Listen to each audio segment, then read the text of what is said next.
Hello, friends, and welcome to the Exams Made Simple. So, we are back again with the Hindu Complete Newspaper Analysis for 20th November 2024. 20 नवंबर 2024 का the Hindu newspaper analysis देखेंगे। शुरू करेंगे सबसे पहले last page से। वैसे content अच्छा है आज के पेपर का भी, बहुत सारे अच्छी न्यूज़ आर्टिकल्स आए हैं। Let's start with that. एक एक करके हम शुरू करेंगे। स्पोर्ट्स पेज में ऐसा कोई खास न्यूज़ आर्टिकल नहीं है जो आपको जानने की ज़रूरत हो, ठीक है ना। एक आज न्यूज़ आई थी जॉर्जिया के रिगार्डिंग, ठीक है ना। तो अब क्या करेंगे अपन, एक तो जॉर्जिया की सिटी जो इंपॉर्टेंट है, तो जैसे यहाँ पे जॉर्जिया की कैपिटल सिटी है तबिलिसी, उसका नाम याद रखिएगा Tbilisi, please remember this name, है ना। And this is first thing which you should know. And Georgia का मैप भी इंपॉर्टेंट है, तो let me show you the map of Georgia as well, ठीक है ना। तो जॉर्जिया का मैप अगर आप देखें, देखो जॉर्जिया दो है वैसे, एक तो कंट्री है ना। कंट्री जैसा कि आप देख पा रहे हैं जॉर्जिया, इसके आपकी बॉर्डरिंग कंट्रीज दिख रही होगी। ऊपर आपको रशियन फेडरेशन का एक पार्ट दिखेगा, that is also bordering Georgia, तो रशिया से बॉर्डर करता है। दूसरा आपको नीचे दिख रही होगी, यहाँ पे टर्की दिख रहा होगा, that is again bordering Georgia. Then आपको इधर अजरबैजान दिख रहा होगा, जो कि बॉर्डर करती है जॉर्जिया को। तो तीन तो ये हो गई। वाटर बॉडी कौन सी है जो जॉर्जिया को टच करती है? Black Sea. तो make sure you remember this part as well, कि Black Sea is the water body that touches this. Let me show you here also. यहाँ पे आप देख पाएंगे दिस इज द ब्लैक सी वाला पोर्शन। अब जॉर्जिया के अंदर आपको देखो तो मेन जो ये रीजन कहलाते हैं कॉकसस रीजन कहलाता है, क्योंकि ये कॉकसस आपको माउंटेन्स दिख रहे होंगे। तो Lesser Caucasus and Greater Caucasus बोलते हैं इसको। कॉकसस रीजन याद रखिएगा, CAUCASUS, कॉकेसस रीजन कहलाता है, ठीक है ना। तो कभी यूपीएससी पूछ ले अगर कि कॉकेसस रीजन इनमें से कौन सा है, तो ये आपको पता होना चाहिए। दूसरी चीज एक इंपॉर्टेंट है इसमें, माउंट एल्ब्रस देखो आपको दिख रहा होगा, एंड माउंट खरा दिख रहा होगा आपको। तो दोनों मत याद रखना, बट ये एल्ब्रस याद रखिएगा, माउंट एल्ब्रस आपको दिखेगा। इट्स यूरोप्स हाईएस्ट पॉइंट, ये यहीं आसपास कॉकेसस रीजन में ही लोकेटेड है। तो make sure remember this as well, Mount Elbrus, है ना। एल एल ब्रस अगर पूछता है तो यूरोप का है ये। And this is highest point of Europe, Europe highest point, ठीक है ना। आई hope you got clarity regarding this map. एक और कंट्री जो टच करती हुई आर्मेनिया, यहाँ आपको आर्मेनिया दिख रहा होगा, तो आर्मेनिया हो गया, अजरबैजान हो गया, रशिया हो गया, एंड टर्की हो गया। एंड अलाजानी रिवर है यहाँ पर, और यहाँ पे ब्लैक सी जो वाटर बॉडी है जिसको टच करता है, तो Black Sea is the water body. I hope you got clarity regarding this, आपको समझ में आ गया होगा। आगे मूव करेंगे, देखते हैं और क्या इंपॉर्टेंट न्यूज आर्टिकल्स हैं आज के न्यूज़पेपर में। तो यहाँ पे एक्चुअली इलेक्शन हो रहा था, इसलिए वहां पे बहुत सारे जो प्रोटेस्टर्स हैं उनको मारा पीटा गया पुलिस के द्वारा, तो वो इंपॉर्टेंट नहीं है। लेकिन हाँ, यूपीएससी क्या पूछ सकता है अपने से, वो अपन को जरूर जानना जरूरी है, तो वहां पे हमने उसको पकड़ लिया, ठीक है ना। आगे मूव करते हैं। यहाँ पे देखो, thousands March in New Zealand, Maori rights protest. अब ये बहुत इंपॉर्टेंट न्यूज आर्टिकल है।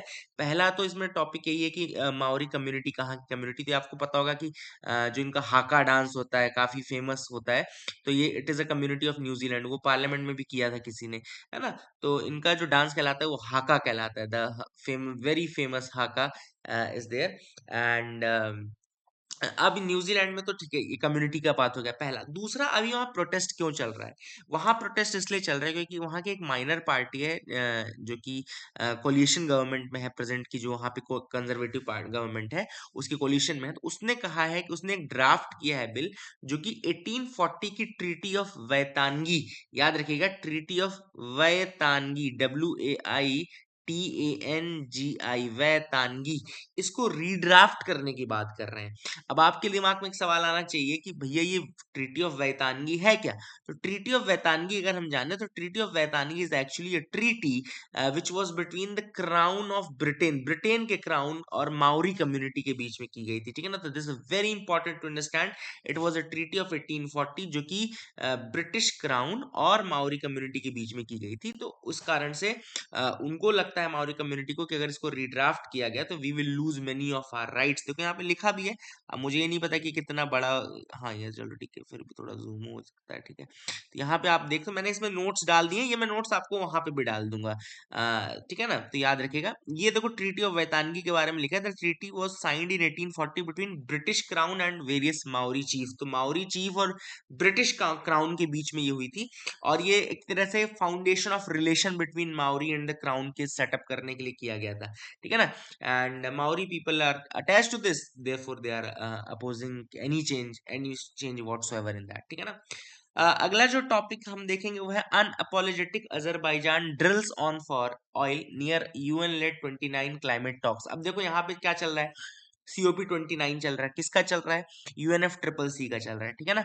अब एक तो पॉइंट आपको पता है कि ये बाकू अजरबैजान में हो रहा है। Now the main problem which is there is that कि अजरबैजान जो इस बार का होस्ट है वो खुद फॉसिल फ्यूल बहुत ज्यादा डिपेंडेंट है। देखो मेन इशू वही ऑथर ने उठाया है। इनका कहना है कि अजरबैजान, जैसे वहां पे जो वहां के प्रेसिडेंट है मुख्तार बाबायेव, तो मुख्तार बाबायेव से जब क्वेश्चन किया गया कि आप फॉसिल फ्यूल के बारे में क्या कहना चाहते हैं, क्या आप उसको बंद करना है, तो he was very much adamant on calling fossil fuel as the gift of God. उन्होंने कहा कि फॉसिल फ्यूल जो है it is a gift of God, the oil is gift of God, the gas is gift of God, ठीक है ना। And he emphasized that oil and gas producing countries should lead the green energy transition, लेकिन वो इतना fast नहीं कर सकते, खुद अजरबैजान इतना फास्ट नहीं कर सकती है। तो समझ लो ना इशू कहाँ पे आ रहा है। इशू ये आ रहा है कि अजरबैजान होस्ट कर रहा है बट अजरबैजान खुद एक बहुत हैविली डिपेंडेंट है on the fossil fuel, it is heavily dependent upon the oil and gas, है ना। एंड ऑब्वियसली बात है जो होस्ट होते हैं COP के, they are expected to lead the negotiations, वो निगोशिएशन को लीड करते हैं। अब जब आप खुद ही हैविली डिपेंडेंट हो तो आप किस तरीके से निगोशिएट करोगे for phasing out of the oil and phasing out of the gas, है ना। यहाँ पर वही इसीलिए न्यूज आर्टिकल में था। तो दैट इज इतना ज्यादा इंपॉर्टेंट नहीं है, लेकिन हाँ आपको जानना जरूरी था, इसलिए जानना चाहिए। ऑयल, ये तो आपको पता ना पेट्रोलियम ऑयल को ब्लैक गोल्ड भी कहा जाता है, तो black gold please make sure you add this in the notes as well. ये ब्लैक गोल्ड कहा जाता है जो पेट्रोलियम और ऑयल होता है, ठीक है ना। तो ये इंपॉर्टेंट चीज है जो आप याद रख सकते हैं, ठीक है। आगे मूव करते हैं। सेकेंड बाल्टिक सी टेलीकॉम केबल डैमेज से स्वीडन। अब यहाँ पे मेन हमको सिर्फ बाल्टिक सी और इसके अराउंड की कंट्रीज जाननी है। तो कंट्रीज जो बाल्टिक सी के अराउंड है लिख लीजिए आप लोग। बाल्टिक के अराउंड जो कंट्रीज है उनमें से पहली है, मैं आपको दिखा देता हूँ, लेट मी शो यू, है ना। तो इसमें दिखा देते हैं कंट्रीज अराउंड बाल्टिक सी, ठीक है। तो अगर आप देखें countries around Baltic Sea, let me open the map.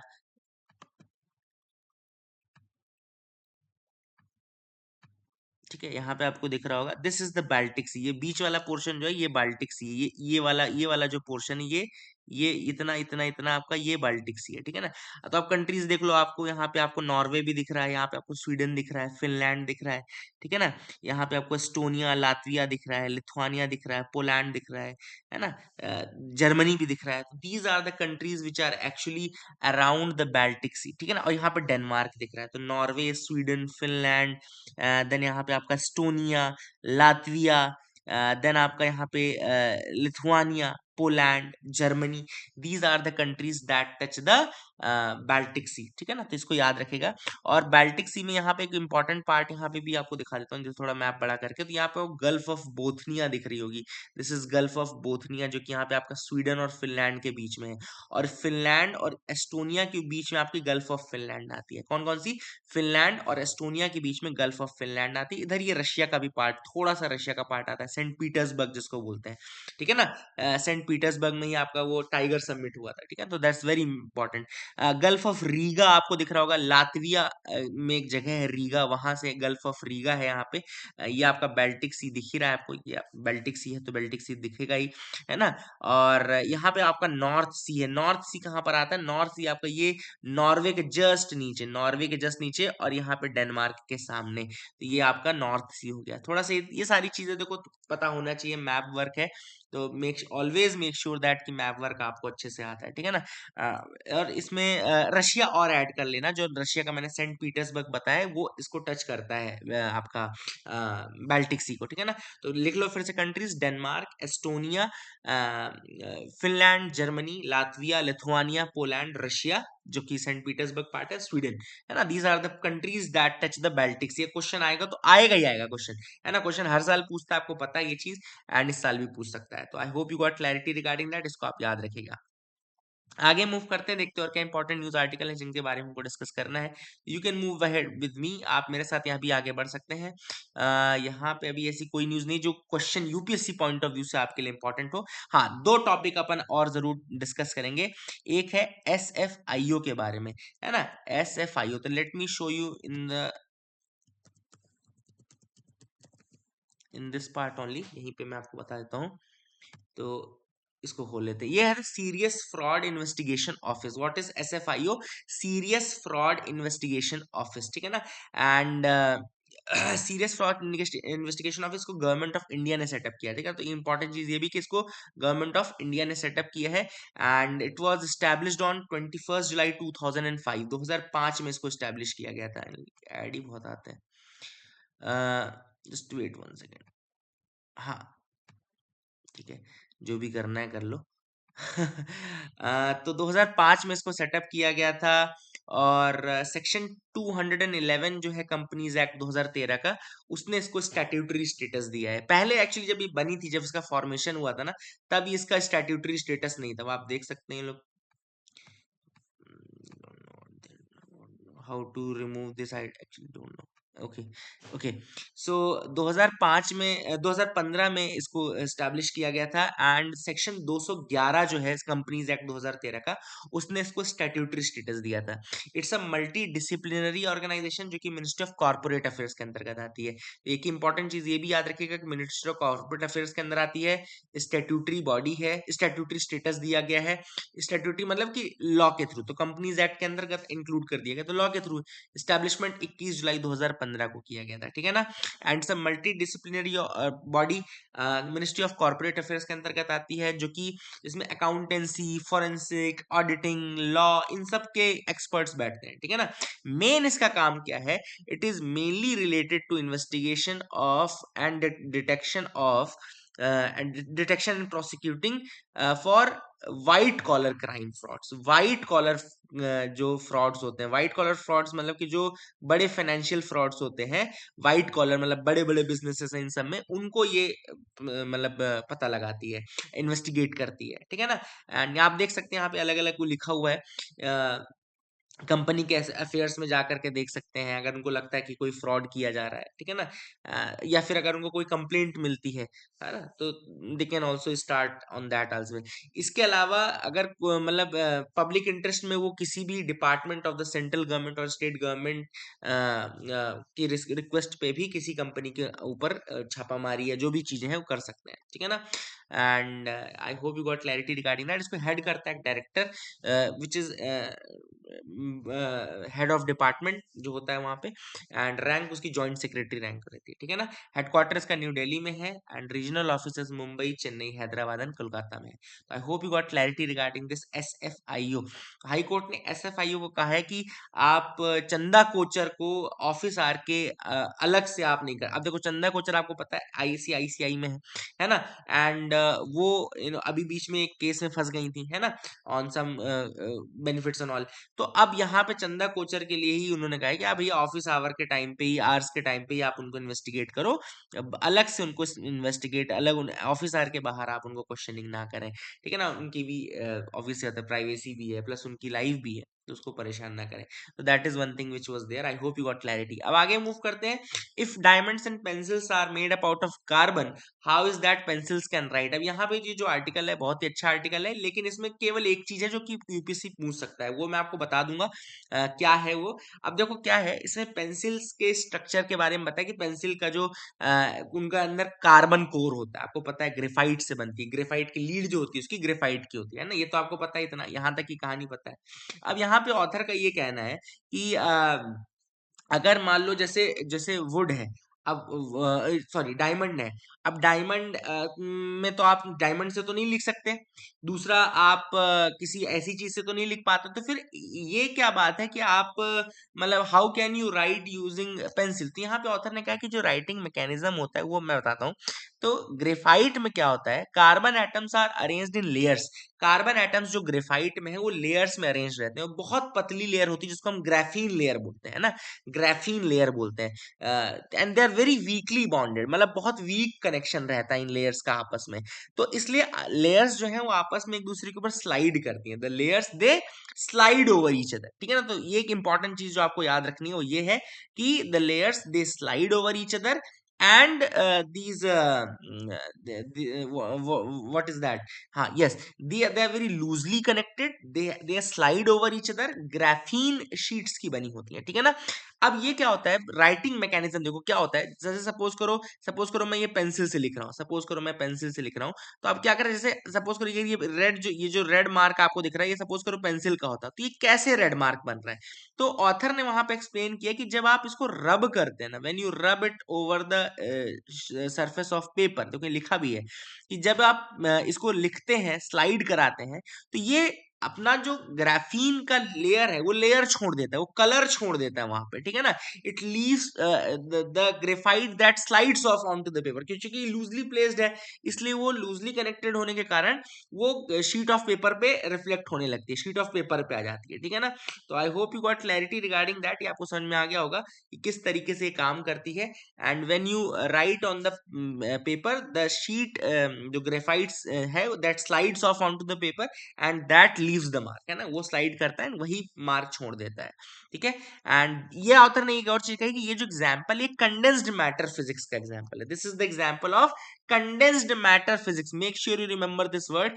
अब कंडेंस्ड मैटर फिजिक्स क्या होती है, ये आपको ये बता दूं, ये वो फील्ड होती है फिजिक्स की जो बताती है कि किस तरीके से अलग अलग एलिमेंट्स अलग अलग उनके अरेंजमेंट के कारण डिफरेंट बिहेव करते हैं। तो कंडेंस्ड मैटर फिजिक्स क्या हो गई, actually it shows how your different matters, how different matters which have different arrangements, they behave differently. तो condensed matter physics, इसको टर्म को भी याद रखिएगा, condensed matter physics टर्म को याद रखिएगा। तो आई होप आपको मोटा मोटा आइडिया लग गया होगा इसका। इसमें क्या था, अगला जो है देखो, the dangers of high altitude sickness. अब यहाँ पे आपको पता होगा कि हाई एल्टीट्यूड सिकनेस क्या होता है, तो मैं आपको बता दूं, हाई एल्टीट्यूड सिकनेस का मतलब जब आप बहुत ज्यादा ऊपर के एल्टीट्यूड में, जैसे हिमालयन एल्टीट्यूड्स में जाओ, या जैसे मैंने लद्दाख में माउंटेनियरिंग की थी ड्यूरिंग माय ट्रेनिंग टाइम, तो वहां पे खारदुंगला पीक है, there is a Khardung La peak जो कि लगभग 17-18 हजार फीट पे है। तो वहां पे हमको मतलब रहना पड़ रहा था। तो वो जो पीक होता है, इतनी हाइट जो होती है, इनफैक्ट 8000 फीट के ऊपर से आपको हाई एल्टीट्यूड, इसको हम एक्यूट माउंटेन सिकनेस या हाई एल्टीट्यूड सिकनेस बोलना शुरू कर देते हैं। तो ऐसे टाइम पे क्या होता है कि चूंकि एयर प्रेशर जो रहता है वो बहुत ज्यादा कम हो जाता है, एयर बहुत रेयरिफाइड रहती है, बहुत एयर प्रेशर कम हो जाता है एल्टीट्यूड के बढ़ने से, है ना। जितना ऊपर जाओगे आप प्रेशर कम मिलेगा, तो एयर प्रेशर डिक्रीज होता है, इसी कारण से वहां पे ऑक्सीजन लेवल भी कम रहती है ना।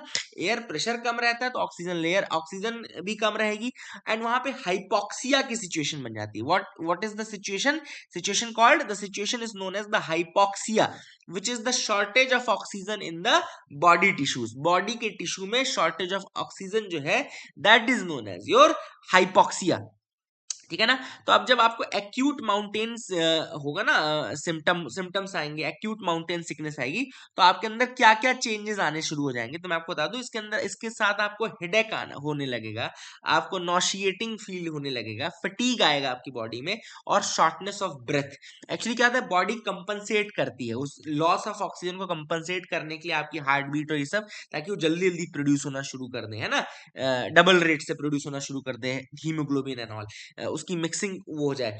तो इस कारण से आपकी जो बॉडी है उसकी ब्रेथ बढ़ जाती है, और आपको मतलब बाकी तो सिम्टम्स है कि नॉशिएटिंग फील होगा, फटीग आएगा, लेकिन शॉर्टनेस ऑफ ब्रेथ का शॉर्ट होना, और मतलब ये सब चीजें, थोड़ा कपकपी आएगी बॉडी के अंदर, तो ये सारी चीजें होने लगती हैं, ठीक है ना। अच्छा, इसको याद रखिएगा, अगर आपने इसको ट्रीट नहीं किया, मतलब अगर आपने प्रॉपरली इसको ट्रीट नहीं किया, तो it can escalate into HAPE, HAPE। HAPE क्या होता है, HAP is high altitude pulmonary oedema, याद रखिएगा, high altitude pulmonary oedema, this is the term which is there, which is a life threatening condition जहां fluid accumulate होना शुरू हो जाता है लंग्स में। याद रखिएगा इसको हाई एल्टीट्यूड सेरेब्रल इडीमा हेस भी कहते हैं। दो चीजें होती, सॉरी, एक हाई एल्टीट्यूड पल्मोनरी इडीमा हो गया जिसमें आपका लंग्स में पानी जमा हो रहा है, फ्लूइड जमा हो रहा है, और हाई एल्टीट्यूड सेरेब्रल इडीमा होता है जहां पे फ्लूइड आपके ब्रेन में इकट्ठा होना शुरू हो जाता है, ठीक है ना। एक्चुअली इडीमा का मतलब ही है लिक्विड आपकी बॉडी में स्टोर हो रहा है। इडीमा अगर कभी टर्म आए ना तो उसका मतलब होता है कि लिक्विड आपकी बॉडी में स्टोर हो रहा है कहीं, ठीक है ना। तो हाई एल्टीट्यूड इडीमा का मतलब क्या हो गया, हाई एल्टीट्यूड पल्मोनरी इडीमा का मतलब क्या हो गया कि लंग्स के अंदर आपका पानी भर लिक्विड आ रहा है, और हाई एल्टीट्यूड सेरेब्रल इडीमा का मतलब क्या हो गया कि आपके ब्रेन के अंतर्गत, ये आपका ब्रेन के अंदर आपके ये लिक्विड या फिर ये आ रहा है, ठीक है ना। तो आई hope you got clarity regarding that, आपको समझ में आ गया होगा, ठीक है ना। नाउ ऑथर ने क्या बोला, देखो ऑथर ने ये कहा कि देखो जब ऐसी जगह पे आप जाओ ना तो एक इंपॉर्टेंट चीज ये होती है, मैं आपको बताता हूँ क्या करना चाहिए। जैसे मैंने भी की थी चुकी वो, तो कभी माउंटेनियरिंग आप करो ना तो हमारे जैसे ट्रेनिंग के जो उस्ताद रहेंगे ना वो क्या बोलते हैं ना कि पहले 2 दिन आपको सिर्फ सोना है। जब आप, जैसे मैं लो एल्टीट्यूड से लद्दाख पहुंचा, ठीक है ना, तो ऑब्वियस सी बात है I am not acclimatised to that condition, है ना, मैं वहां की कंडीशंस के साथ एक्लिमेटाइज्ड तो हूं नहीं। तो ऑब्वियस सी बात है what they will say is that कि भैया थोड़ा दिन आप पहले यहाँ से एक्लिमेटाइज हो जाओ।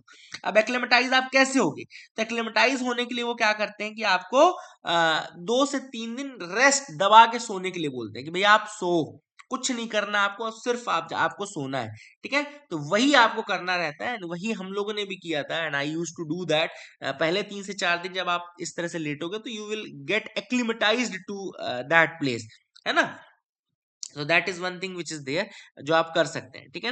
एंड ऑथर ने ऑब्वियसली बात है इंफ्रास्ट्रक्चरल इश्यूज भी बताए, ऐसी जगहों पे क्या इंफ्रास्ट्रक्चरल इश्यूज होते हैं। तो देखो जैसे लेह लद्दाख में तो चलो हॉस्पिटल्स हैं, लेकिन बहुत सारे अभी ऐसे हाई एल्टीट्यूड लोकेशंस है जहां पर अभी भी हॉस्पिटल्स की कंडीशन अच्छी नहीं है। तो जैसे आप शिमला घूमने जा रहे हो, इनफैक्ट आप अगर उत्तराखंड घूमने जाओ, नैनीताल घूमने जाओ, तो वहां पे भी कुछ पॉइंट्स ऐसे हैं, जैसे टाइगर पॉइंट हो गया। तो टाइगर पॉइंट आपका लगभग 7, 7.5, 8 हजार फीट पे है ना, 9,000 फीट तक पहुंच जाता है।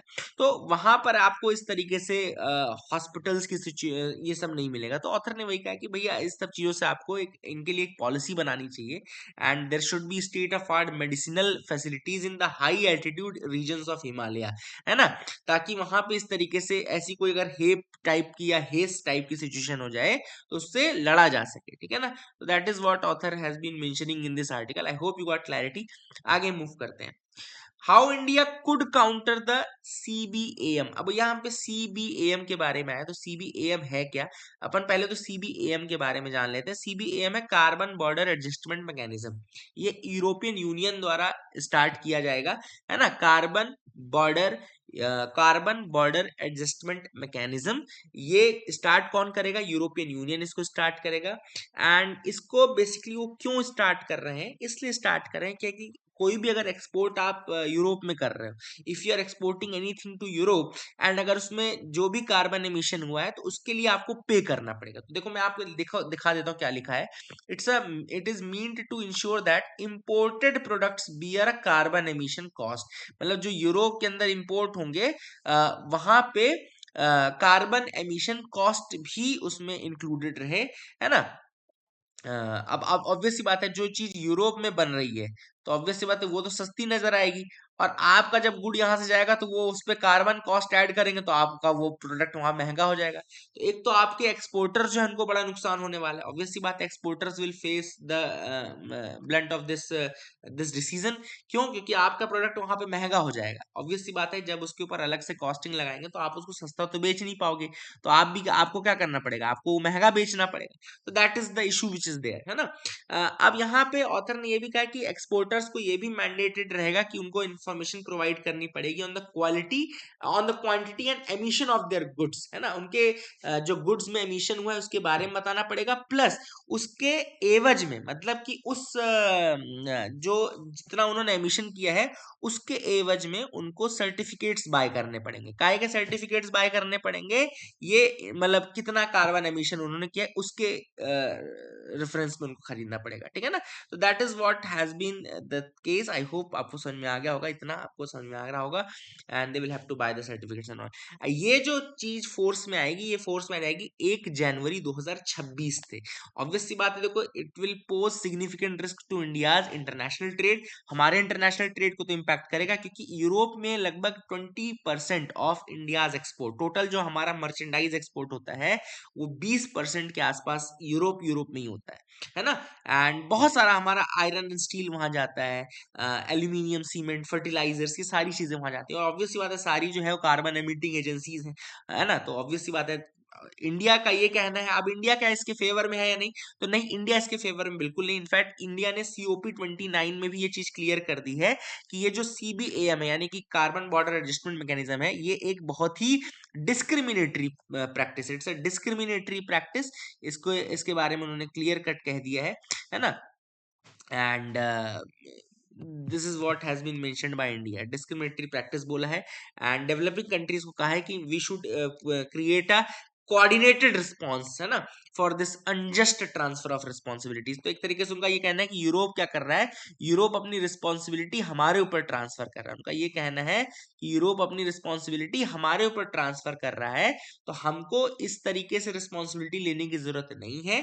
what we should do is that we should definitely go against this discriminatory practice। तो ये आपको याद रखना है।